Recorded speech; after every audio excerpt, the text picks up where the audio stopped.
All right. This is Ricardo Love. We're here at the Indy Hookup. Has take it over. Who we got today? We got my Starbucks buddy.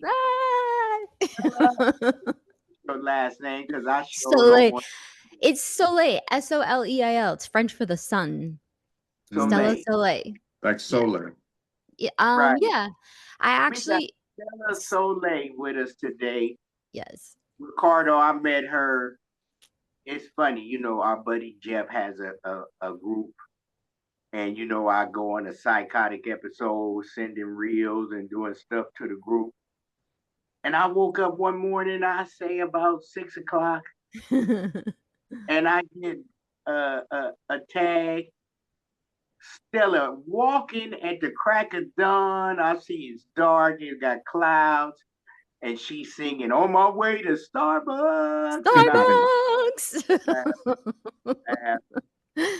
So Jeff talked about her, and Stella and I, we've been friends now for about a month, huh? Yeah, right. A month and 14 years. Right. It's an honor to have you here, Stella. Thank you for your time. I'm super excited to be on this podcast with you guys. And we do our best to share the stories of independent artists. I didn't know much about you. I just know we have two things in common. That's music and Starbucks. And Starbucks! Starting off real good. Oops, sorry. I also have 3 dogs. Hey, stop barking right now. Stop barking. Okay, sorry. Little alarm systems. They are. Yeah, Yorkies. They are the best alarms. They're 8-pound alarm systems. They have the loudest bark ever. Yeah, go ahead and tell us about yourself. What do you do? What do I do? Chocolate Starbucks. I love. Well, no, I'm a singer, songwriter. I was a ballet dancer for a long time. I'm a performer.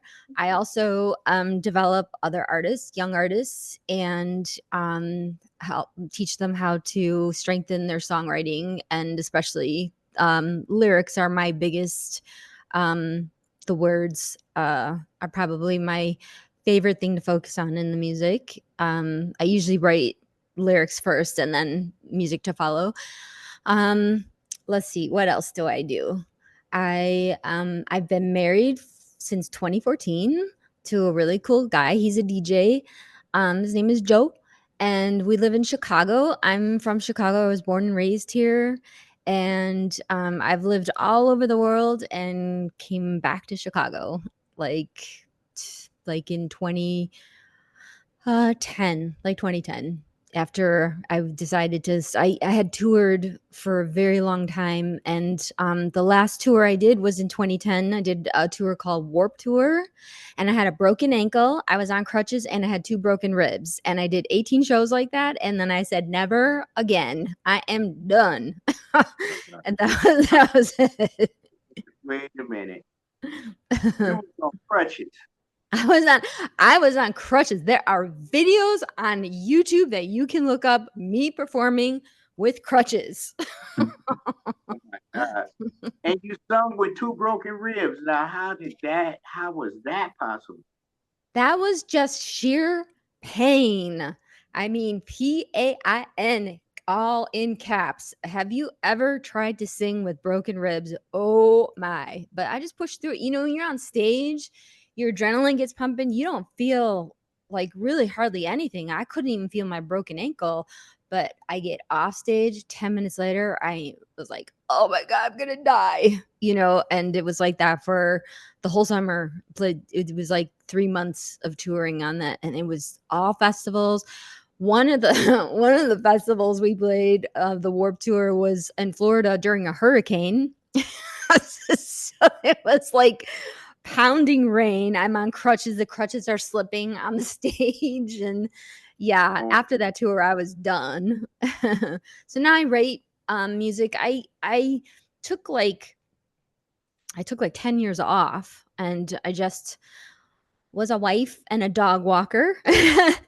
And and I love dogs, and I think dogs are the best people on the planet.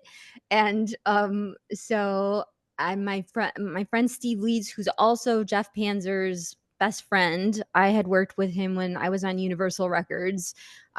He also was the head of talent for Sirius Satellite Radio for 18 years. And he's been bugging me like for 10 years. When are you getting back to your career?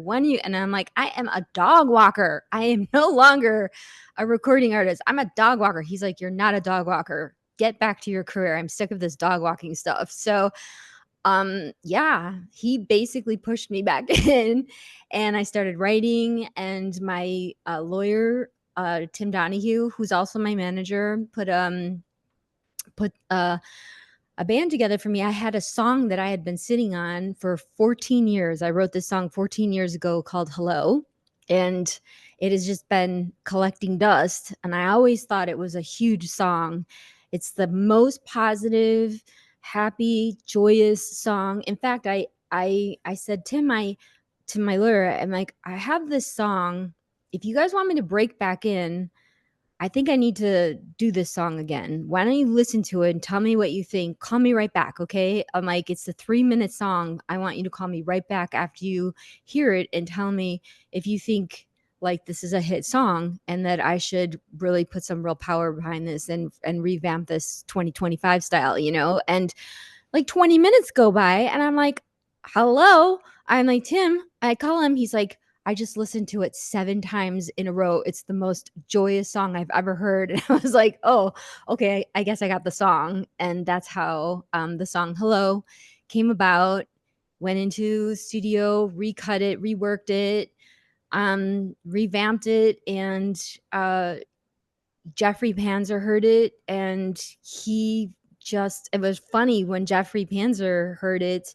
Now, Jeffrey Panzer, I don't know if you guys all know, Heston knows, but Jeffrey Panzer is a legend in the music industry. This guy has done 3,000 directed and produced 3,000 music videos. He is the authority on all music videos. I can't even tell you how many VMAs and like Emmys this guy has. And like he did all the Cash Money videos, and like he did like I mean just I can't even, all the biggest best videos in the world, the most historic ones are probably done by Jeff Panzer. And he heard the song and he was jogging and huffing and puffing, and he stopped in his tracks, and the line came in, all good people find one another. That's the hook line in the song. And he called me out of breath and he's like, what kind of witchery are you using on me? Did you write this about us? So yeah. We think, Jeff, unbeknownst to me, with me and you talked, I'm embarrassed to say I did not really know him. I just met him online, and he was a nice guy, real supportive. He fell in love with my mom. Oh yeah. Yeah. He loved what I was doing. We had supposedly was going to have a interview with Carla, but that didn't go through. So Jeff came on and blessed us with his time, and it was an amazing interview. He loves what we're doing for the independent music community, and it really makes me feel good. And then he introduced you and I, and let me tell you, when I heard the song, I'm like, okay. Came in and I'm like, hey. Yeah, hello. Yeah. So, and then when I saw the video, I'm like, oh my God. The video you greeting people out on, I guess it was Wilshire Boulevard or Hollywood. Oh, you want to hear so funny? Listen to this funny story. Okay, so we're making the video, and then Jeffrey gets this idea that he wants me and like the small crew that we had with, you know, we had our waivers and stuff to walk up and down in LA on Ventura Boulevard. This just happened 2 weeks ago. This video has only been done 2 weeks ago, you know, and walk up and down Ventura Boulevard in LA saying, "Hey, can I hug you and you be in my music video?" And the first guy I asked, he put his hand in front of his face. He goes, "I do not consent. I do not consent." And I was like, I do not consent to a hug. Like, I don't really, you know? And then two other girls, I like walk up to them. I'm like, "Hey, would you like to be in a music video? All I have to do is hug you." And they're like, we're not interested, but God bless you. And I was like, what's God got to do with this? I was so confused, like their resistance to getting a hug, you know, like it was crazy. But oh, and then the other girl, she's like, "Well, how much does it pay?" And and I said, "Pay." She says, "Well, yeah, I usually get paid for stuff like this." I go, "Well, what's your union rate for a hug?" She's like, "Well, I'll just do this one for free." And I'm like, "Well, thank you." And she's actually in the music video. So I was like, wow, it's the whole reason why I wanted to bring this song back is because I felt like this is how people are right now. They're really fragmented and disconnected and scared of each other, and like they're, you know, and this song, Hello, is just hello, it's so nice to see your face again. All good people find one another, you know, that's the message of the whole song. And I'm like, this 14 years later is now the perfect time for this song to come out and to try to help people, you know, to try to help people heal, because everybody is so, I think since COVID and politics and wars and people and social media too, like they don't want real interaction, they're afraid, you know. So I'm trying to bring that back. I also So you, go ahead. story. You know, I take care of my mom. We were at the hospital at the pharmacy section, and you know already I'm a loud person. So I come in the waiting room and everybody is on their phone. Yeah, And I moved my way around and sat down and I said out loud, "What did we do 15 years ago? we 20 talked, we helped, we shook hands, we hugged. Yeah. Everyone put down their phone and we started talking. It was the best time I had in the pharmacy. You Heston, know, let's start a movement. Bring back the landline. Bring back the landline. my cousin and I, we play a game when we talk from time to time and just yell out a phone number. Yeah. Goes, that's my number. I'm like, yeah, you know, on my mom's album, we have our phone, our old, you know, it's 40 something years old. And on the back, it had our phone number. And I laughed. I'm like, wow, people don't do that. You know, it's either um, go to my webpage or get it from my email. No one says, call me, talk to me, look at me. You know, I'm old fashioned. I still like to say hello, you know, Hello. on Yes, the phone. exactly. Me too. Um, it's a perfect time for the song. You're right. And you know, another thing, don't tell people how old the song is. I didn't. Oh, I did say, I said I wrote it 14 years ago. But you know Years old. what? Age is It's just a state of years mind, old. right? I think It's that hip hop has grown up, you know, as a 50-year anniversary, and so people accepted it that it's not just you know, like just a young people's game. So now that hip hop is growing, you still got Snoop Dogg and other people still popular, and so finally they're saying that we could be like country music. You can you and the Rolling Stones, you know, and so you know, we don't fade away. We put all this time and energy to perfecting our craft. So Keith we're here. Richards, hello, Keith Yeah. Richards. Mick Jagger still doing his wiggle on stage. What is he like? He's like 79, like 90. How old is he? You know, no one knows. There, you know, and the other thing is music, it's immortal. Music is immortal. After we go, it stays, you know. So that makes us kind of immortal too. You know what I mean? That's us. That's our spirit living through our music So forever. you used to be on the major labels. Are you an Too. independent artist? I'm an independent. I started out as an independent artist. So I started out as an independent artist who wanted to get on a major label. I was very young and I didn't know anything about the music industry. I was a ballet dancer, decided to be in a rock band. And I did get an investor, and I did manage to get a lawyer, and I did go into a studio. I had a spec deal with a studio called Chicago Tracks that was in Chicago, and I recorded a whole EP. I had a producer. He loved my voice. We wrote together and we made this great EP. And I thought, this is it. I'm going to be in the music industry now. Nope, that's not how it works. And so what I did was I got this like list of all major labels and A&R people and their addresses. So I sent out like 100 CDs. We pressed like 1,000 of these CDs of the EP, and they all came back unopened, big red letters saying no unsolicited material accepted. I'm like, what solicit mean? You know, like I didn't even know what that meant. So I'm like, well, how do I get solicited? Wait, that sounded bad. Wait, pretend I didn't say that. Pretend I didn't say that. How do I get my EP solicited?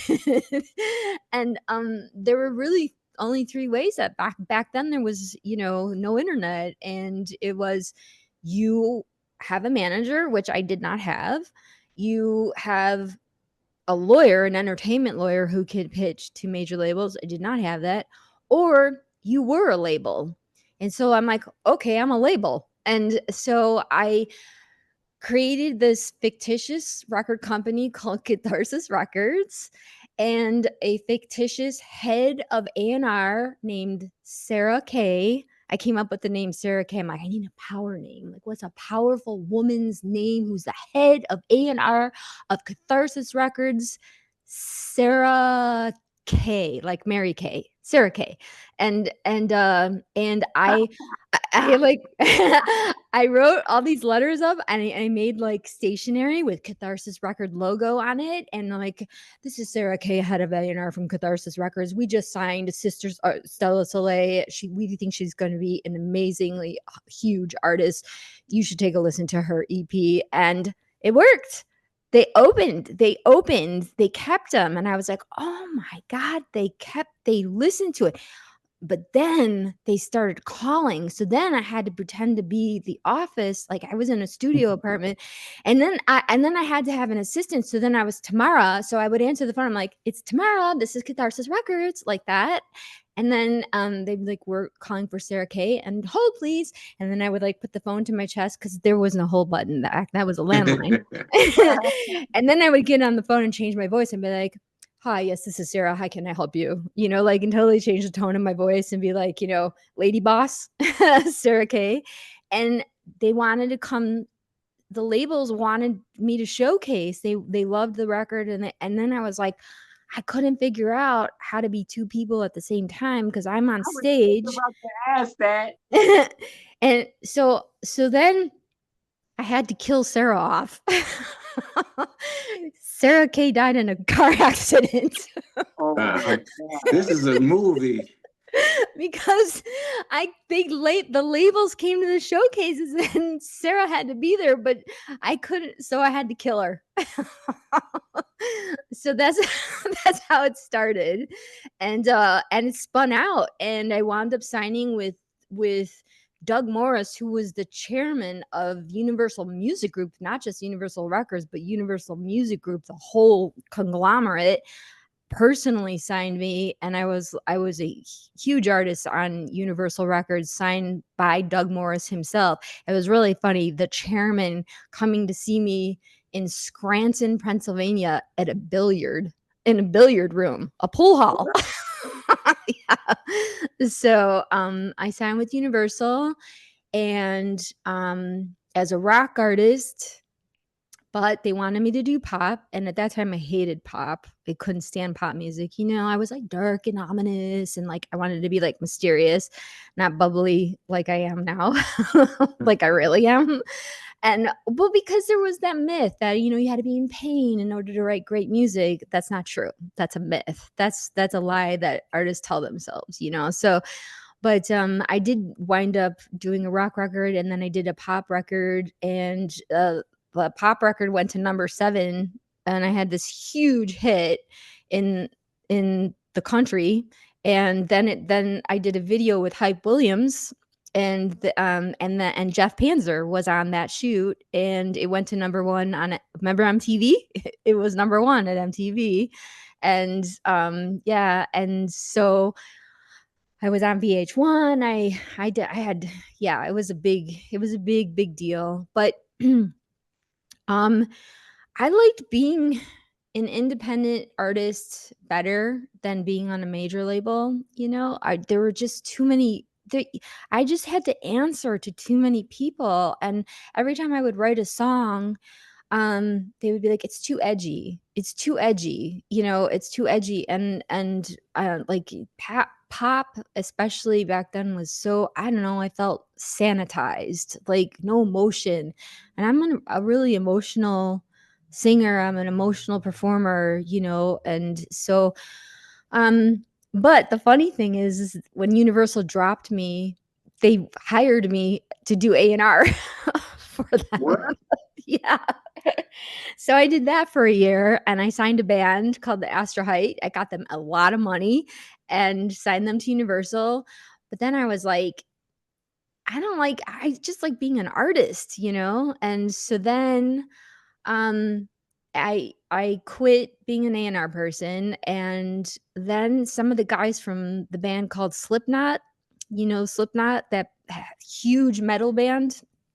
Well, Yeah. they were based out of Des Moines, Iowa, and I had been friends with them. I had tried to help them start their career. They had a really rough start. I had my deal before them, and I was really trying to push hard for them, and they remembered that. And so I actually left LA and moved to Des Moines, Iowa from LA, and joined the band called Dirty Little Rabbits with 3 of the guys from Slipknot. And then we got a deal on Sony. And so I got another record deal with them, and that was a metal. So that was a metal. That was a hard rock band, but that's the band that I wrote the song Hello with. And they didn't want to use it because it wasn't hard enough, because it had this real positive messaging, and they wanted to be like heavy and and metal, right? And so it just sat around and did nothing. And I'm like, you know what? It's time for Hello to make a comeback, and the 2025 version of Hello, because I feel like the world needs to hear this. People need Right. people need I they need agree. love, and they need joy, and they need some happiness. We need some good news for a change, right? Right. Right. Yeah. So, you're in your second stint as being an artist. As an Uh, independent artist, yeah. think about promotion and music from today. Okay, so Jeff calls me the mastermind. um, you know, social media is so important. It's a great promotion tool. But I think to break an artist, my idea is to go back to terrestrial radio, because the thing is I've been watching the market now for like 2.5 years, and in the big box stores, Target, Best Buy, Walmart, those are the biggest stores in America. They make the most money out of any store in America, those 3 big box stores. And, I started seeing vinyl in these big box stores. Target selling vinyl. It used to be a specialty thing. Collectors only bought vinyl before, like for the, like when the format changed from CDs to digital, no one was buying vinyl, except collectors. And so I started talking to like managers and regional managers. I started like going to like Wisconsin, all the big box stores in Wisconsin that I could get to, all in Illinois, and the aisles kept getting bigger and bigger. I'm like, what's the test amount of time for a product on your shelves in a big box store before you get rid of it and you don't sell it? It's only 6 weeks. So that means if vinyl, the aisles were going from 2 aisles solely dedicated to vinyl to now 6 aisles solely dedicated to vinyl. That means it not only passed their 6-week test, but it's selling, like really selling, and not only that, turntables. And they're like, then I go into their electronics and I'm like, oh my God, they're selling turntables for like $50, and I'm like, oh yeah, you know what, physical copies are here to stay, vinyl's back, and it's now 60% of all music sales are on vinyl. It has overtaken all digital sales now too. 60%. Yeah, it's back. Yeah, we're trying to it has to get his mother back on print on demand because that's a lot of service popping up on that Yeah, way. you have to. It's the money. And then I tested my own pressing of that very first record. And so my friend Sophia John, she is the general manager of a big radio station in Omaha, Nebraska called The River. And she's like, let's do a test run of like 100 and let's make them special edition. Like, just sign it. And she's like, she set the price point for $125 per vinyl. I sold out in like 2 weeks, like 100 at 125 a pop. And I was like, oh yeah, this is it. We're back. So that also means physical sales, physical copies. That means terrestrial radio is back now too. Yeah. We have a friend that manages a very big vintage record store, 10,000 square feet, uh, 8-track, cassettes, vinyl. Yeah. They Cassettes are tied. coming back now too. Cassettes are coming back. Yeah. It's Yeah. crazy. People It's they all want it vintage. in their hand. Yeah. It's a thing. It's a thing. It's vintage. And when I first really got started on Instagram, I noticed a lot of vinyl collectors where they would show their listening room and the albums would be all along the wall. That's my husband. Our whole entire like living room is a wall of vinyl. Like it's stacked up to the ceiling all the way across cuz he DJs vinyl and he's really good. He's a beat juggler and stuff. So like on vinyl, that's really cool. But yeah, vinyl is not vintage anymore. It's mainstream. What Vinyl has a different sound than digital. It's more of an analog sound. it is analog, it's warm, and it's the best sound that you can get. And the thing is with your mom, you absolutely, everything is a reissue now. Like they're reissuing all records on vinyl because it's selling so much. Everybody just wants vinyl. I think people want to hold it in their hands, and terrestrial radio is back now too, which everyone argues with me about. I have been doing my research, and they want to listen to their radio stations in their hometown. Oh, look at that. That's awesome. Yeah, Yeah. so it's a good time to be an independent artist because now we actually have a physical way to sell records and make real money, and Right. not these 360 deals. That annoys me. 360 deals where a major label couldn't figure out like how to keep their revenue streams going. So we'll take part of the artist publishing. We're going to take their merch. We're going to take their touring. Well, I mean, that's how artists make their money. And so it just makes sense to be an independent artist now. Are you back to doing live performances again? Or It's so funny that you said that because we are just now I'm only going to do what I'm going to do is premiere the music video. First I'm going to do the whole gay circuit, and there's a big gay club circuit in Chicago, and kind of hooked into I kind of have played that market often over the years, and this is a great song for that market too. And so I'm going to start like in the gay market and premiere the video, and then just jump on stage and do one live song, and then just jump off, and then walk around and hand out my all my social handles and stuff like that.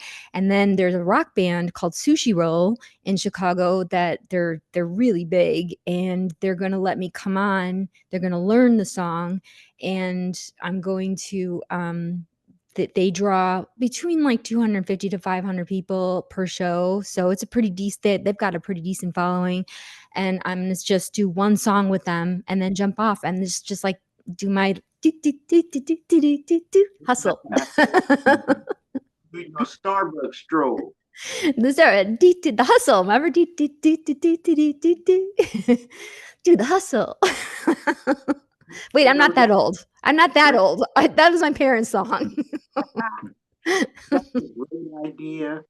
My mom, we do if you do vinyl, you contact the independent record stores and do like a signing party. Oh My yeah. mom did a signing party where she sung 4 of her songs. We did a meet and greet, Miss Carrie Cleveland. You know, she's back, she's doing this. And that turned out very well. People got to be up close in person, and a lot of collectors have my mom's music. They would come up, oh, Miss Carrie, can we take a picture? Can you sign this for us? And they would tell the story of how they got it. So that was a lot of fun. You want to hear a really funny story about? Oh, Huh? go ahead. You want to hear a really funny story that happened to me when I was in that rock band in Des Moines? So I had like my 15 minutes of fame on the big Universal thing, and I was on MTV. And then after I moved to Des Moines, I got a job as a manager at a Pacific Sunwear, like a retail store for t-shirts, and for $8 an hour. And and I'm folding t-shirts, and all of a sudden a couple of these like soccer players, they must have just finished like there was a big tournament in that town, and like walked past and kind of like turned their head and like looked at me, and I'm like, "Oh, please don't recognize me. Please don't recognize me."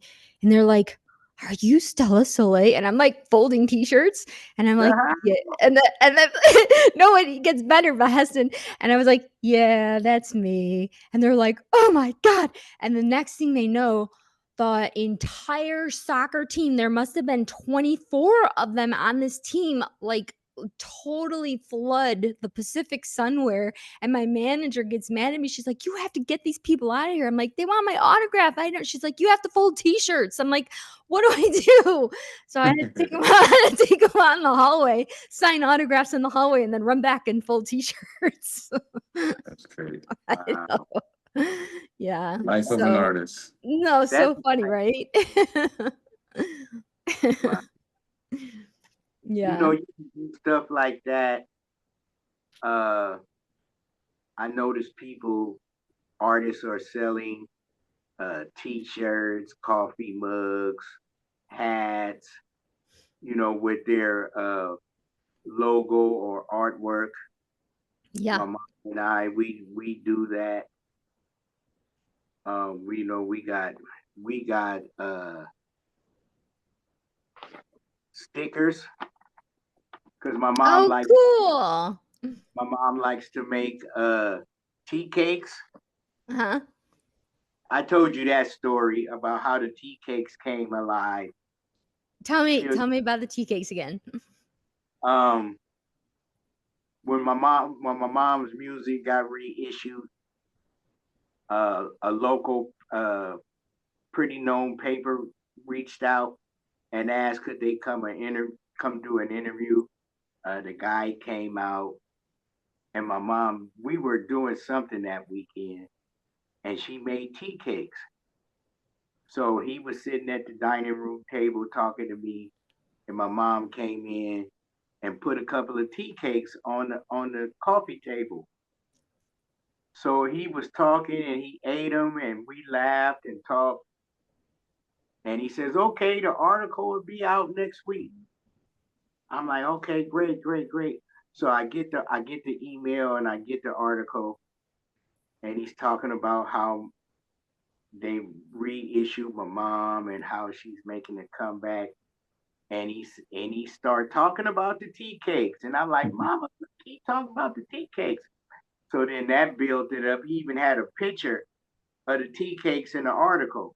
Oh. And then the news, Fox News came, Oh, and oh, no way. I'm like, "Mom, make some tea cakes." Ate some tea cakes, and they laughed and ate them. The San Francisco Chronicle, which is one of the real big newspapers, Newspapers, yeah. they had my mom in the pink section, and they talked about the tea cakes.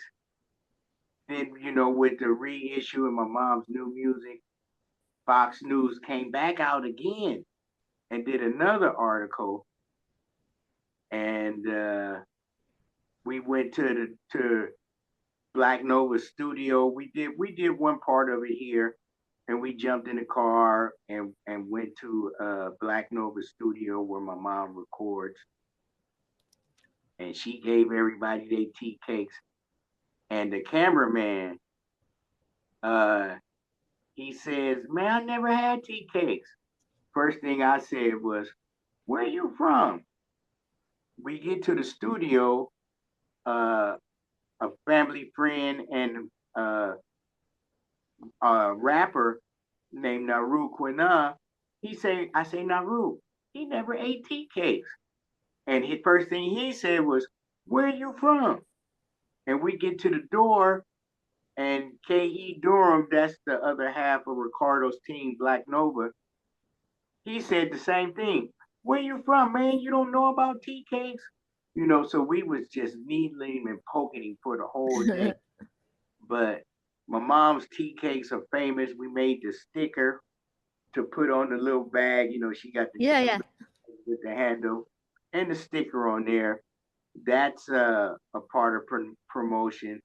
And then when you walk around with a nice T-shirt, Yeah.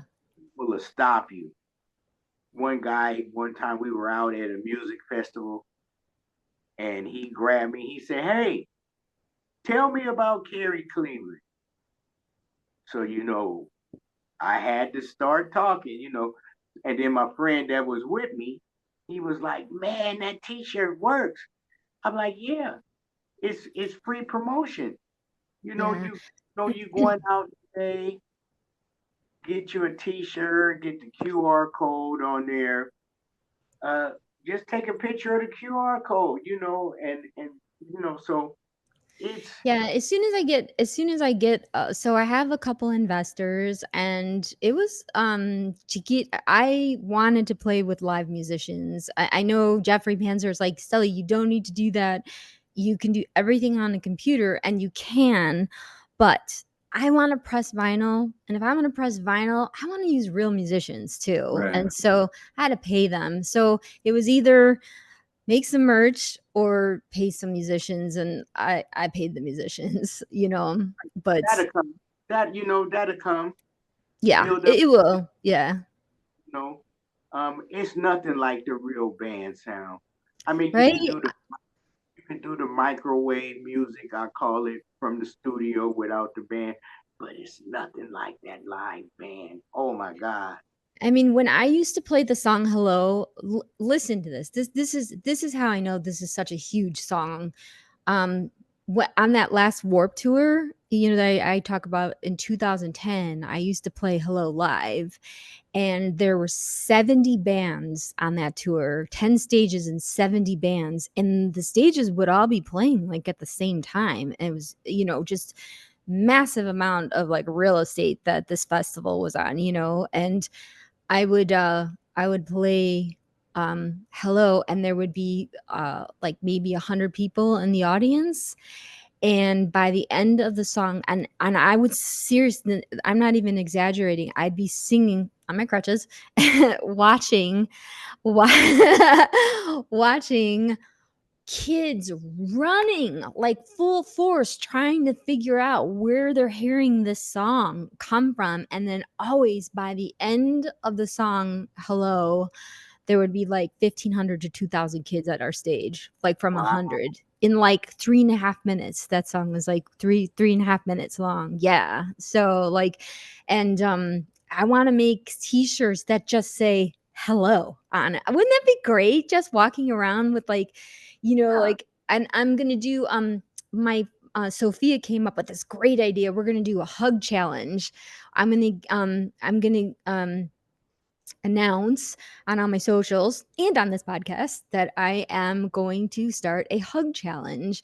And basically, so listen to this information. This is so cool. So wait, it's okay. In order for you to just survive, you need 4 hugs a day. And it could be with your animals too. It doesn't have to be another person. It could be, okay, just, but 4 hugs just to live. You need 4 hugs. Then this was a famous psychologist that has come up with this, like this clinical study, and then you need 8 hugs for growth, emotional growth, 8 hugs a day from someone or a pet, or you can even hug yourself, like hug yourself. You need 8 of those for emotional growth, and then 12 hugs a day. What was the big payout for 12 hugs? Oh, longer life. You live a longer life with 12 hugs a day. If you get 12 hugs a day, you will live longer. And so I'm going to do this hug challenge and challenge and have everybody play hello and see how many hugs they can get in one day, film themselves, and then I'm going to put it up on my YouTube channel. So That's what's up. So you have a podcast show. You look like you have a set up there. no, You have your own podcast. I love to do I think podcasts, when Hess and I were talking about phones, I hate like texting and I, like or typing for your socials and stuff. And I think podcasts are the next best thing to like meeting the person in live. So I do a lot of podcasts, or I'm starting to do a lot of podcasts. So I did invest in some good lighting, and also this one of my little stints was Nexus Radio. I was an on-air personality for Nexus Radio, which is an internet station. And when their offices went down, we were all broadcasting remotely. And this was the mic I used for when I did my show. I did like a 2-hour show, like once a week on Nexus Radio. And Nexus? I remember them. Yeah, they're still around actually. Yeah. So I used to, and my big show was finding new talent. That was my big thing. Like that was the premise to my show, finding talent in places that people would never be able to think about finding, or and and showcasing them on my show Well, we and doing definitely need interviews. you. If you find talent, we need talent. We're looking for independent artists to have quality Oh yeah. material. I'm So I'm right now. Shh, you hush. You hush right now. I got talent. Bernie. I got talent. Even if I got talent, mama. I'm actually right now I'm developing an artist. Her name is Michaela. She's really young. She's just starting out, and I got her in guitar lessons and voice lessons, and I'm teaching her how to do this thing. Have you ever heard of ciphering? It's like a and kind the of rapping, yeah, but not yeah. Yes, yeah. yeah. It's like a cross between like scatting and slam poetry, like something like so I'm really good at this. I can't rap, but I can cipher. I'm it's more free form, than rap is more on like the beats, like and uh where it's ciphering is, it's like you start at beat 1 and then 16, and you can just go all over the place as long as you start and land on the 1 and the 16, like. And so she really likes it, and it's a pretty aggressive. I don't do this myself anymore because I'm in a different headspace, but when I used to perform like that, it was really kind of angry, and that's where she's at. So I'm teaching her how to cipher right now, and she's actually covering one of the songs that I wrote called Professional Hit. And yeah, so I'm developing her right now as and I find a lot of artists. There's a really, really great, I would love to bring in some of these musicians that I work with in the western suburbs outside of Chicago. Is this power punk scene that's happening, and these guys are incredible. Like, they're incredible musicians, and I play with them. They were the musicians that I hired to play on this recording of Hello, and now I do singing with them too. Like, we just covered the Stephen Still song "Love the One You With," and we did it in 3-part harmony, 3 lead harmony, with me and 2 guys. And so that's going to be my second single, but I'm only talking about Hello. I'm not supposed to talk about that one. But they did. So I would love to bring these guys on the show. They're cool as heck. As long as you don't run into the National Guard, I guess we can get them on here. You know what? At this point, it's like whatever. Like it's like whatever. I'm in my house doing podcasts, like insulated, like whatever's out there, whatever war zone is going on out there, I'm insulated. Like, and this is how you live. You do podcasts, you buy lighting, you talk to people like you, keep the connection going. It's kind of like how I actually, when COVID happened, that was like that was actually, I didn't get it when the lockdown was for a year. And I had a great time that year because I was that's really when I started writing again. That's when Steve Leeds really started pushing me to write again. And um so that whole year was just, I mean, I probably have about 200 songs in my catalog, and then during COVID I probably wrote about 45 new songs in that year. It was a real renaissance for me, and I feel like I've been in that headspace ever since. Just this total renaissance, like just coming back to it. Yeah. COVID was the best thing for independent artists because it leveled the playing field. Yeah, definitely. It took their live shows away, but if they learn how to adapt to social media, that kind of that made everybody step up their social media game. I watched so many cool and creative ways that independent artists were doing shows on social media, like in a four square, like in 4 different locations, playing live, like doing a live stream. That's so cool, right? I mean, that was epic. I was like, that, and we would have never saw that if it hadn't been for COVID. Nobody would have thought of that, They're just now getting to the point where they could do no latency. You could do real time, and you could play together. Like if we tried to play together on this regular Zoom, I'm hearing you delayed, and it falls apart. But they have the latency compensation on some of this software. I was hoping to get more proliferated because I really want to jam with people who are somewhere else. So actually, my producer of Hello, his name is John Fryer. He's a really famous producer. He produced I mean, collectively the guy has sold 250 million records, and he produced Nine Inch Nails, and which was my favorite band, and the Cocteau Twins, which was my other favorite band. And I actually saw him. He produced one of these live stream shows in LA with all these big LA musicians, and they did like a concert that you could watch. And yeah, so it was really cool. But yeah, so I hooked back up with John Fryer, and I sent him the song. He had the same reaction to Hello, and he's like, yeah, I'll produce this, I'll do this. So that was really cool.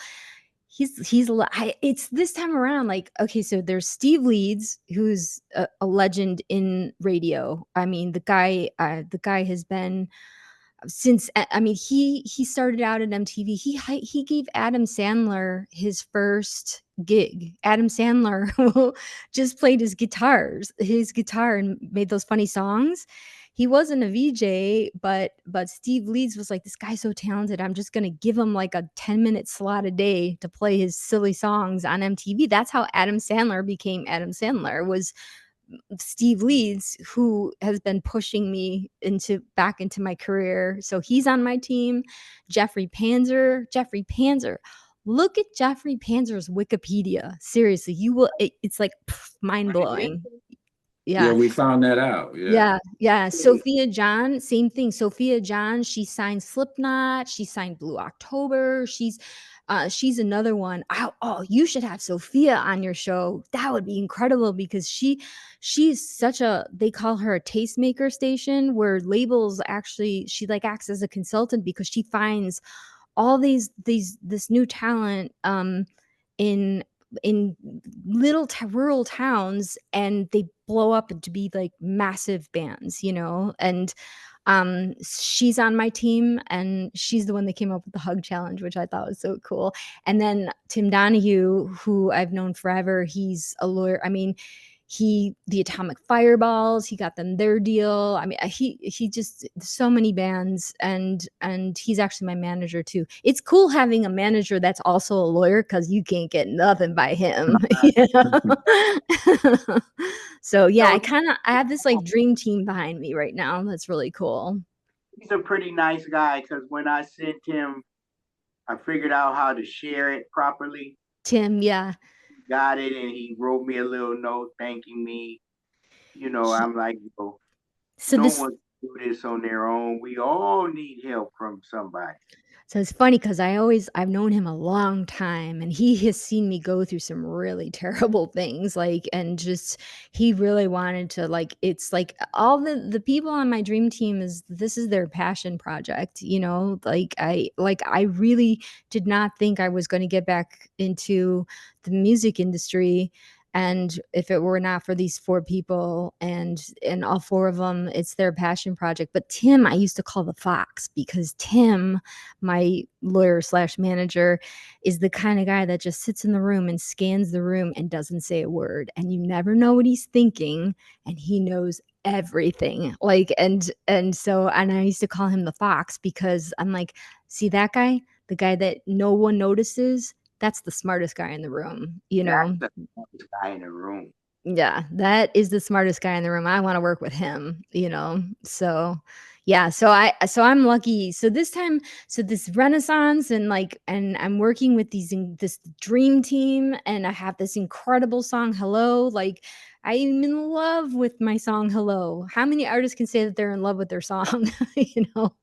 I'm totally in love with Hello. And I just think that, I mean, man, we could start a revolution with this song, everybody needs to start loving each other, and it's not just a song, it's a movement. It is a movement. I do believe I do.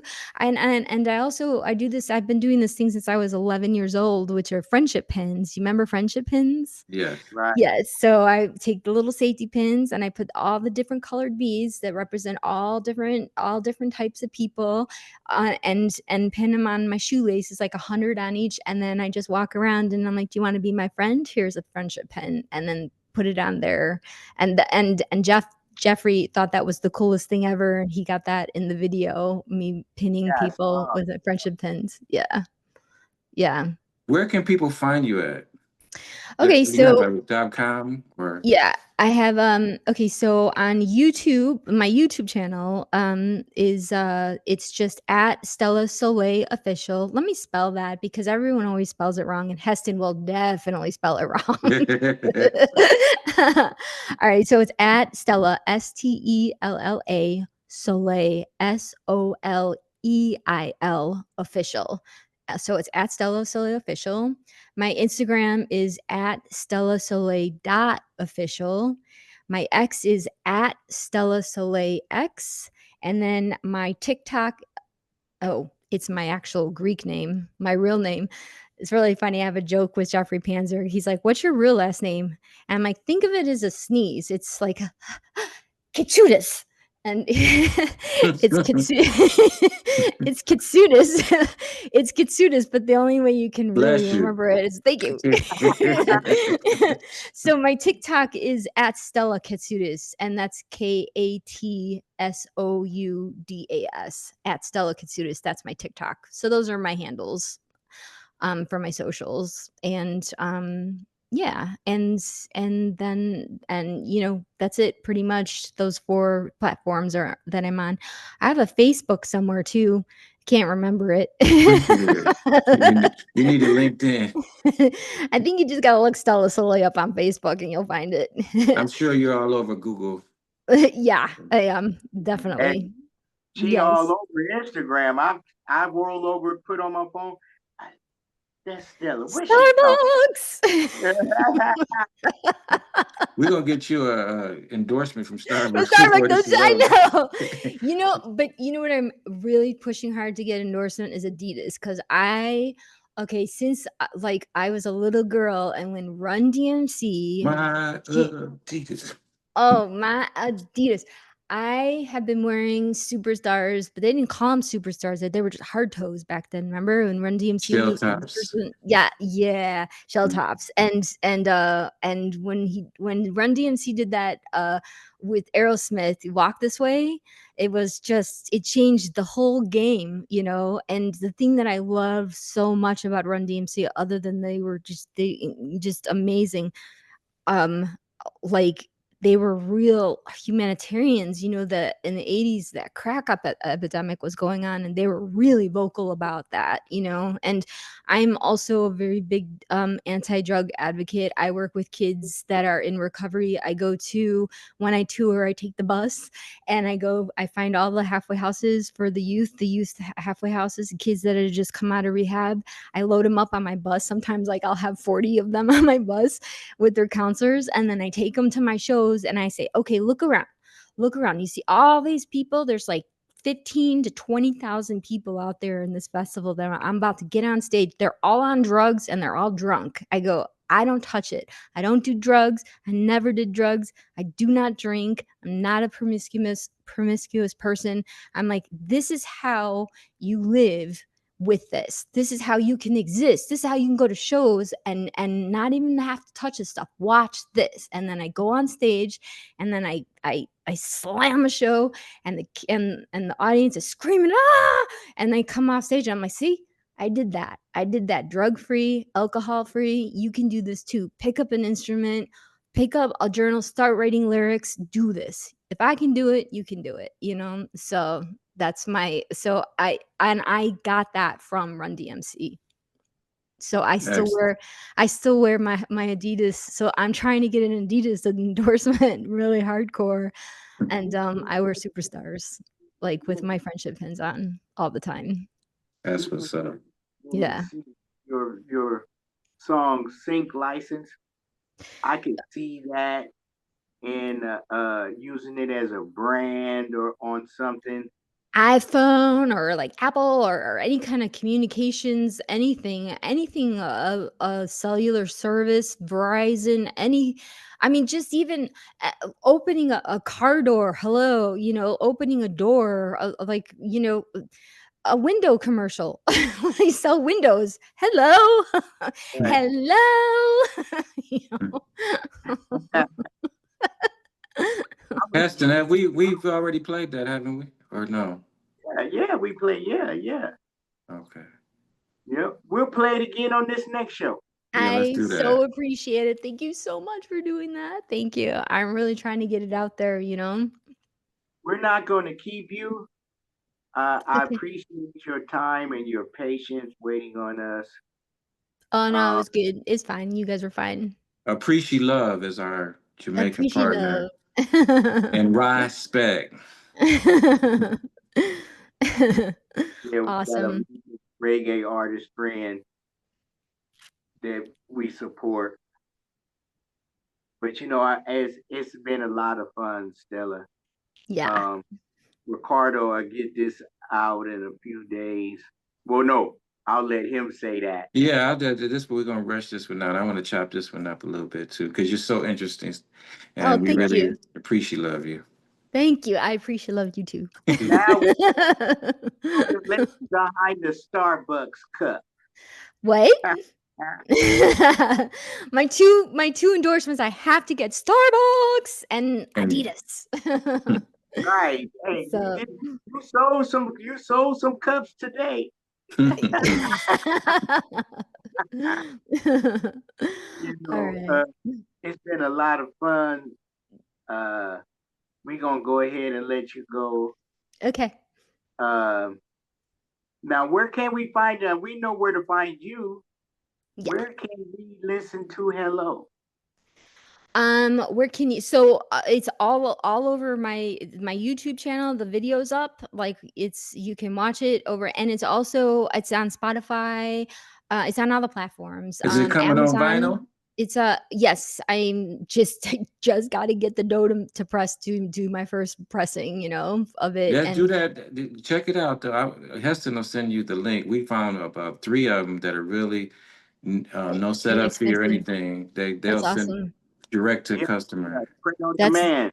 That's awesome. Okay, yeah, do that, Heston. Can you email me that? You were telling me about that company before. Little money That out would your be, pocket at all. huh? It's very little money out of your pocket at all.